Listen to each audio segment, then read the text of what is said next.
ayan, maaga nakapag-prepare ng mga gagamitin si Inday sa kanyang recipe for today. Maaga kasing sinabi ang aking lulutuin at syempre nakapag-video. Yan, may time, hindi tulad ng mga nakaraang araw.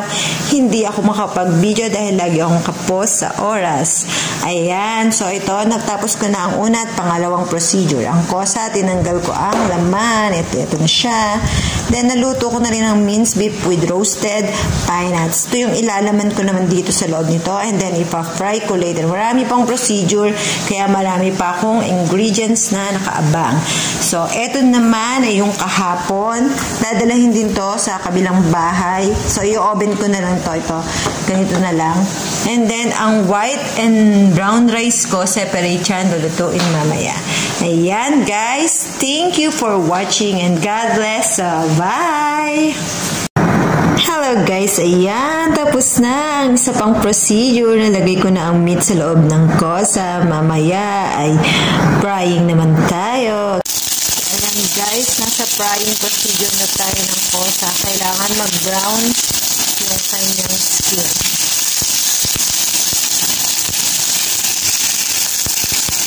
So, kailangan hindi siya mag-soft masyado.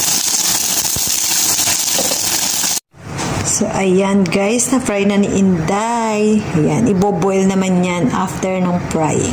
Okay. So guys, ayan, nasa boiling stage na tayo. Ayan, normal water, temperature, and then salt lang yan. Ayan. Dapat hindi sa mainit kasi para hindi siya lalong mag-soggy. Ayan, 15 minutes boiling.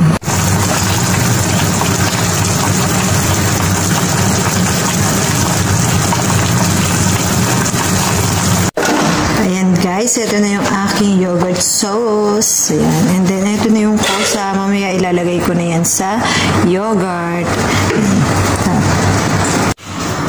So, ayan guys. Nasa yogurt sauce na ang ating kosa with minced beef. Ayan. 10 minutes boiling and then ilalagay na siya sa jider harara para mainit pa rin kahit bumiyahin ang medyo malayo. Ayan. Ito naman ang aking garlic. Yan. So, on top na to. Ito na. Yun na yung white, brown rice. Ayan. And then, the white rice. Okay. So, ayan. Naka-oven naman to. Malapit na din. Ayan na ang serving plate. At ito na ang kanyang yogurt dip.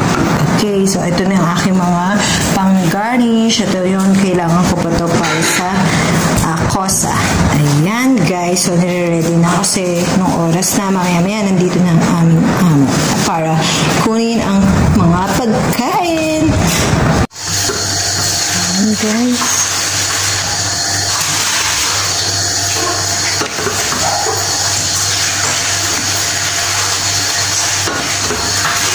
Ayan, final na. Ayan, nalagay na ni yung garlic na may olive oil and then 1 tablespoon mint leaves dry.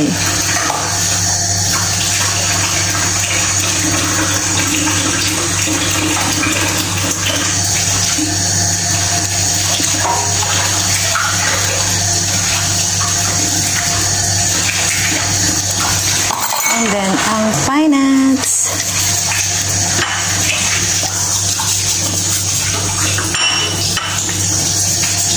One tablespoon pine nuts.